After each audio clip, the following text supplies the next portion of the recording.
విశ్వసిస్తాడో నమ్ముతాడో వాడు నిత్య జీవము కలిగిన వాడు. కాబట్టి మనము విశ్వసించాలి, నమ్మాలి. జీవాహారమైన ప్రభువారిని మనము కోరుకోవాలి. పరలోకము నుండి దిగివచ్చిన జీవాహారము నేనే అని ప్రభువైన క్రీస్తు వారు సెలవిచ్చుచున్నారు. ఎవడైనను ఈ జీవాహారము భుజించితేనే ఎల్లప్పుడూ కూడా జీవిస్తాడు. జీవాహారము అనగా దేవుని వాక్యము, దేవుని మాటలై ఉన్నవి.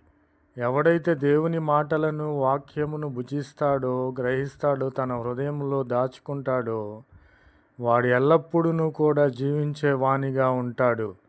కాబట్టి ప్రభువైన క్రీస్తు వారు ఇచ్చే ఆహారము లోకంలో ఉన్నటువంటి మనుషులందరికీ జీవము కొరకైన ఆయన శరీరముగా ఉన్నది.